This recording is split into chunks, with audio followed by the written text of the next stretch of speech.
What's going on, my PT peeps and my Walking Dead family? One Eye Bri back from the PT channel to talk about Fear the Walking Dead Season 4, Episode 2, my review, recap, discussion. So obviously, spoiler warning if you haven't seen the episode, as we're going to talk about it, and I don't want to ruin anything for you if you haven't seen it already, but Season 4, Episode 2, I thought was pretty good. They answered some questions about Season 3 to Season 4. Hopefully we get more answers down the road, but only time will tell, I guess. If you love The Walking Dead and Fear the Walking Dead, join our Walking Dead family by subscribing to the PT channel, and I hope you do.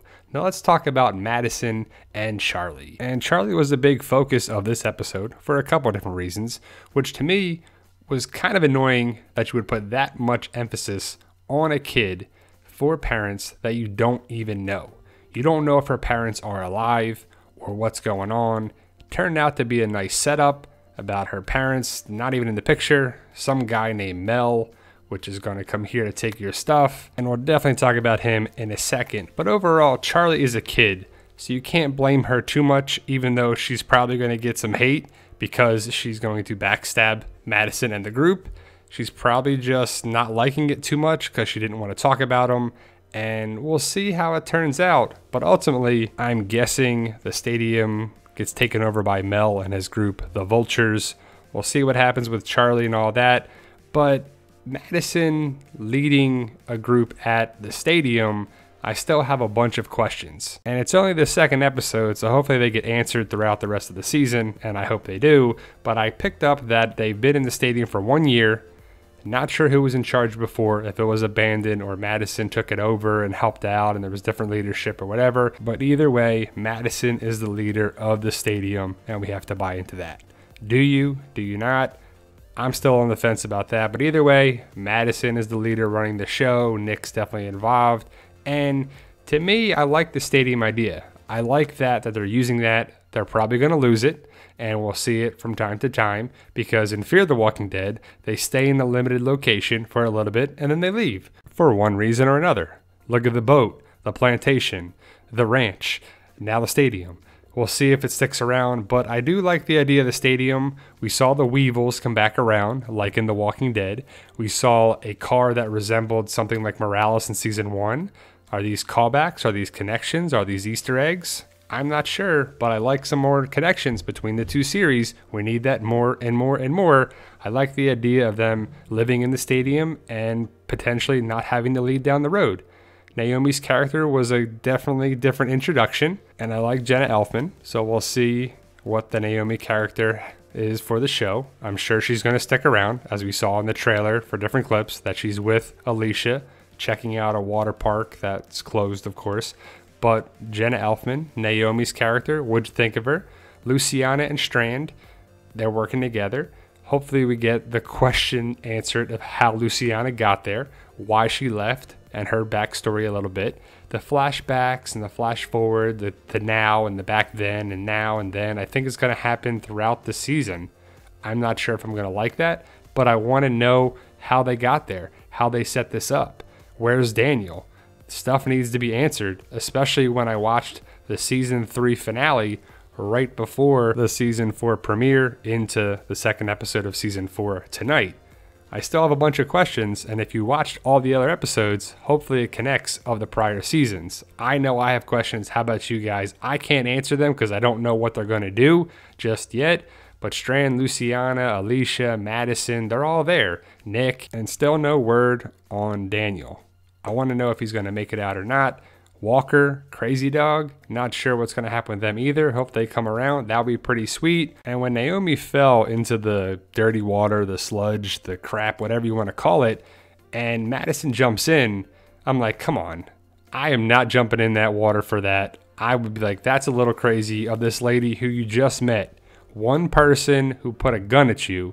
She obviously didn't want to kill Madison. You could see it in her eyes that she didn't want to hurt you, but you're risking your life. You don't know what you're jumping into. There's no sense in having you both get killed if you could just do what Strand did and open up the latch and open it up so everyone can come out.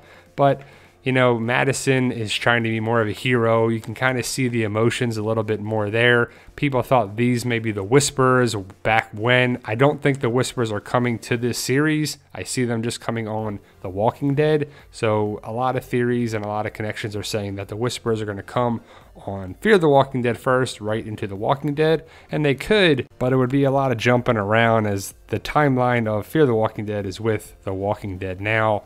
Naomi's character coming to the stadium, I think she's going to be a character for a while. I think she's a season regular. We saw her in the trailer with Alicia and a bunch of other things, so we'll see what the story unfolds. They did set up a lot of big things in this episode for the season. I'm excited for it a little bit. A little more excited than I was after the premiere.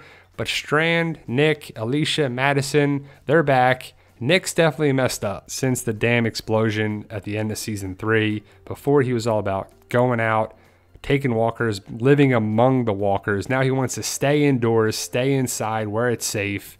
Him and Luciana, I got questions. Why are they just okay? Why did they just pick up where it left off? Why is everything like nothing happened at all? Luciana just left in the middle of everything. That's kind of crazy. That's got to be unresolved for me.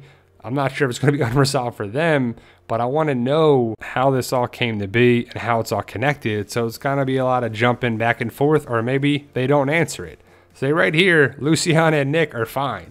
And by my account, it's been a year since they've been in the stadium. So that's a year. And then probably before that, it's been some time. So at least 6 months to a year before that. And also the fact is like Luciana is saying Nick needs to leave there sometime. But why? He don't have to. He could stay in there if he wanted to for the rest of his life and make sure everything's okay and take care of the crops. As we saw when he left, he freaked out and crashed the car. Now, as for the Vultures, what do you think of this group? I thought it was pretty weird and pretty far-fetched that they were just hanging out there and tailgating right outside the stadium like they were waiting for a ball game. Like it was before the zombie apocalypse and everything was cool. And I don't know about you, but I thought the bike with the music playing was pretty cheesy. But Mel seems like a villain for sure. I kind of like his smooth, over-the-top cockiness with Madison, and he knows everything about them. I don't know how the information was relayed, if Charlie got a chance to leave or she used the radio or whatever to contact them.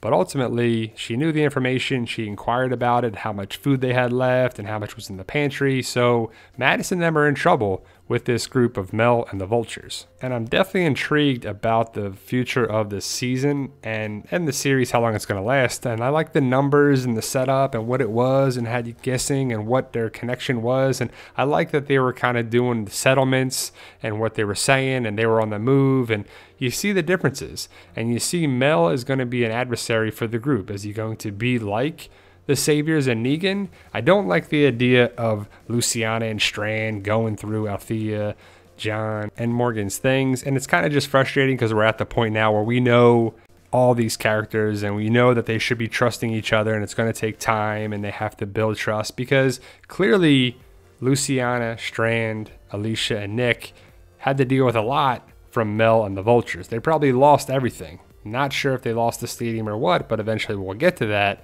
We're going to go kind of rewind the time to catch up to this same time frame. So we'll see how it works out.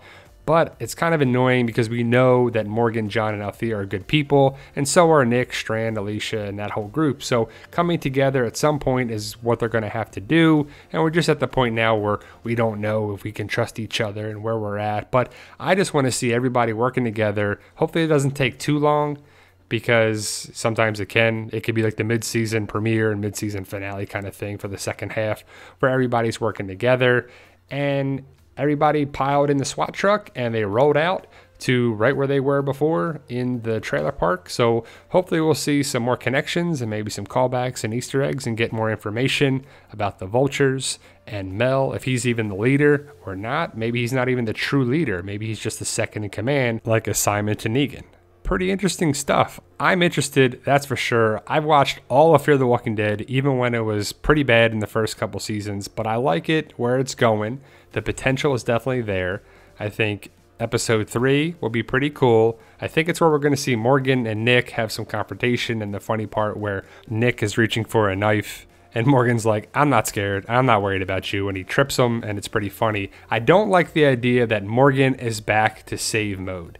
It's crazy mode, save mode, clear mode, back to save people mode. And it's like, come on, we need you to clear people out. There's no happy medium. And especially when I watched the season 4 premiere again, and a couple parts were annoying, but when Morgan got shot in the leg, that guy tried to kill Morgan.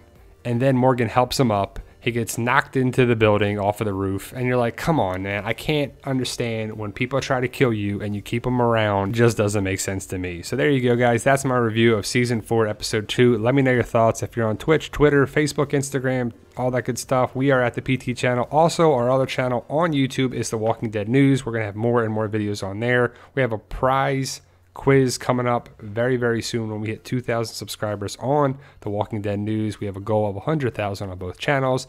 Thank you guys for watching. Let me know your thoughts of Season 4, Episode 2. What did you think of it? And remember, guys, believe in yourself. If you can dream it, you can do it.